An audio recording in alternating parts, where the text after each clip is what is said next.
Donc cette webconférence, c'est la 6e du cycle sexualité et si on parlait vrai, la 6e, donc on arrive à la mi-temps et là on aborde l'homme. J'ai beaucoup parlé de la femme et là on aborde l'homme, l'homme sexué, comment l'appréhender. Et j'ai mis en sous-titre et si vous portiez un autre regard, mesdames, sur le sexe de l'homme.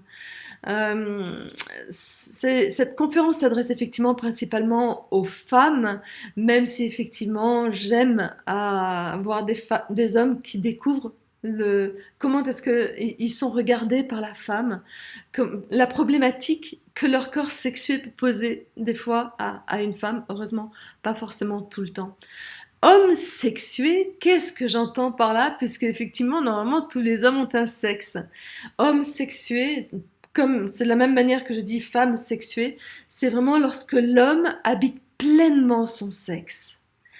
Ça veut dire que lorsqu'il habite pleinement son sexe, il se pose avec une certaine puissance. On pourrait dire virilité, mais je préfère le mot puissance qui va amener la globalité de son corps. Et effectivement, homme sexué, ça veut dire que il habite son sexe dans son corps, et ça veut dire que la femme, lorsqu'elle va porter le regard sur cet homme, sent qu'il y a un sexe qui est habité. Et c'est ça qui des fois peut effectivement déranger. Après, effectivement, dans l'homme sexué, il y a ce sexe d'homme et tout ce que peut vivre ce sexe d'homme, tout ce qu'il peut exprimer, c'est-à-dire qu'un sexe d'homme va s'exprimer de manière beaucoup plus visible qu'un sexe de femme. Un sexe d'homme, quand il se met en érection, eh bien, il exprime une puissance d'homme sexué, beaucoup plus que la femme, lorsqu'elle exprime sa puissance de femme sexuée, dans son sexe, c'est pas si visible que ça. Elle va le sentir dans son sexe, mais ce n'est pas si extériorisé que ça. Euh, dans notre société, où le rapport à la nudité est difficile, la méconnaissance du corps de l'autre est extrêmement présente. Il y a plein de petites filles, d'adolescentes et autres qui n'ont, en dehors effectivement de la télévision, des films, des choses comme ça, quand on va effectivement chercher ça. Mais si on regarde un homme en chair et en os, bien souvent, une jeune fille arrive à l'adolescence, voire même un peu plus tard, et n'a jamais vu un corps d'homme nu.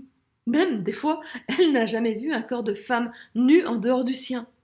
Donc déjà, ça peut amener une appréhension. J'ai jamais vu un homme nu, je n'ai jamais regardé un sexe en direct, en dehors, effectivement, de ce qu'il peut y avoir dans les films, dans les documentaires, dans des choses comme ça. Moi, ce que j'ai pu constater, c'est que pour être à l'aise avec le sexe d'un homme, il y a des prérequis. Ça sera beaucoup plus facile d'être à l'aise avec le sexe d'un homme si je suis moi-même à l'aise dans mon sexe. C'est-à-dire si je suis une femme sexuée, que j'habite mon sexe, que je l'assume, que je le porte et que je rayonne ma féminité à partir de ce sexe-là, même si pour ça j'ai pas besoin de le mettre en avant. Ça se perçoit très bien lorsqu'on habite notre sexe. Ça veut dire aussi que j'ai pu découvrir en toute sécurité le sexe d'un homme, je dirais avec toute mon innocence, c'est-à-dire que j'ai pu le regarder dénué de toute sexualité et poser toutes les questions que je peux avoir par rapport à ce monde étranger. Et ça, dans l'idéal, c'est effectivement les réponses que le papa peut apporter à sa petite fille de 3 4 ans. Euh, Lorsque ça n'a pas été fait, ben peut-être qu'on a eu la chance de rencontrer un homme qui nous a permis de le faire. Mais c'est pas toujours le cas. Des fois, on arrive à 60, 70 ans, 80 ans et ça n'a jamais été possible. Dire qu'on reste avec ces questions de petite fille quelque part et quelque part, ça nous coince à ce stade de l'évolution sexuelle.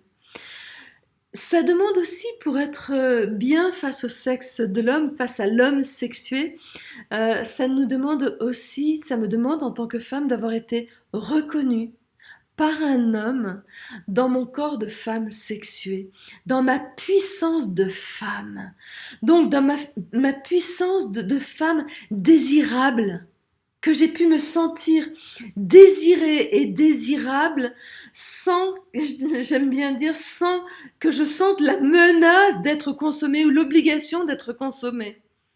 Comment est-ce que ça pouvait être juste, effectivement, ben, waouh! Oh, je reconnais ta puissance de femme, je la savoure en tant qu'homme, et ça en reste là du côté de l'homme. Et ça aussi, c'est le rôle du père, lorsque sa fille est adolescente.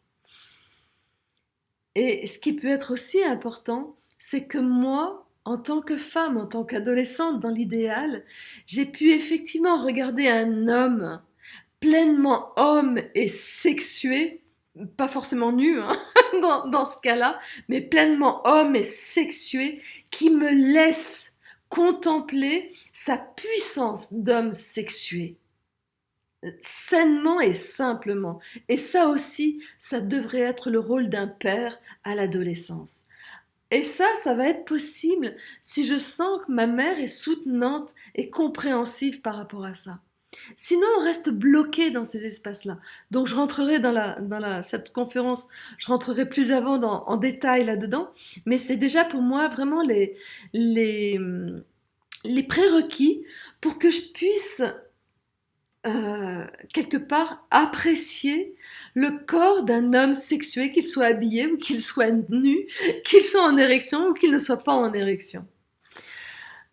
Il se trouve que l'énergie sexuelle de l'homme s'éveille, l'impulsion est donnée à son sexe, alors que chez la femme, l'impulsion est donnée à son cœur. Euh, L'énergie sexuelle, c'est une expression de l'énergie de vie, comme la spiritualité, la créativité, je vous en ai déjà parlé. Mais du coup, lorsque l'homme a une puissance, une puissante impulsion d'énergie de vie à l'intérieur de son corps, ça peut se traduire par une érection. Et déjà, c'est comment est-ce qu'il gère ça, comment est-ce qu'il interprète ça, et surtout, s'il y a une femme à côté de lui, s'il y a sa compagne à côté de lui, comment est-ce qu'elle va interpréter ça? Et bien souvent, l'érection est interprétée comme désir de faire l'amour. C'est cantonné à ce schéma-là. Or non, c'est une puissance d'énergie de vie qui habite l'homme à ce moment-là. Ça peut être vraiment complètement dénué de toute connotation sexuelle. Comment est-ce qu'on peut arriver à l'accueillir ainsi, à le vivre ainsi, et non pas à l'étiqueter directement par qu'est-ce que je vais faire de ça en tant que femme? Il y a aussi cette notion que l'érection de l'homme est bien souvent assimilée à la puissance masculine. Du coup, ça va poser problème lorsqu'il va y avoir impuissance. Lorsqu'il va y avoir non-érection, on l'étiquette d'impuissance masculine. Or, non, ça suffit pas. Ça exprime autre chose. Et là, c'est ce qui va m'amener au cours de cette conférence, effectivement, de parler des principaux stades d'évolution qui déterminent la qualité de cette circulation d'énergie de vie à l'intérieur de nous, et du coup, qui va permettre d'avoir une relation à l'homme beaucoup plus fluide, et principalement à l'homme sexué. Je vais aussi donner des clés pour être à l'aise avec le désir de l'autre.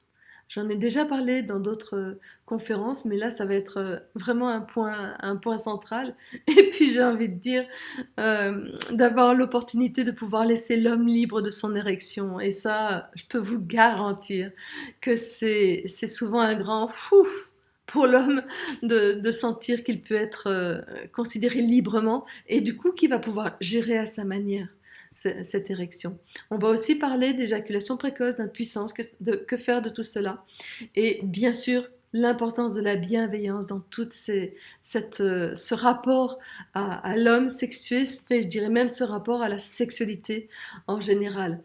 On va peut-être, on risque d'effleurer effectivement ce rapport masculin-féminin, pas forcément homme-femme, mais masculin-féminin à l'intérieur d'un homme ou à l'intérieur d'un corps de femme, comment les harmoniser.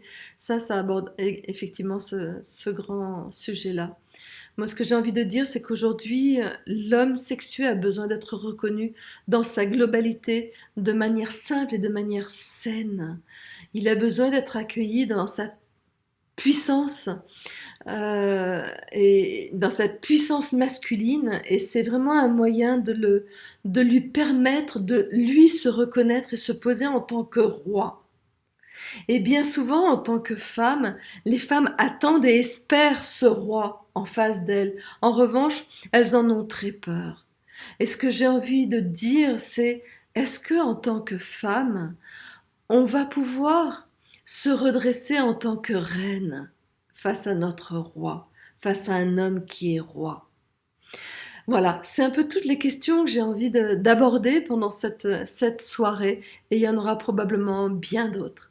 Donc, je vous invite à découvrir toutes les réponses que je vais aborder, même si je vais peut-être apporter plus de questions que de réponses, mais des questions qui me semblent indispensables de poser. Voilà,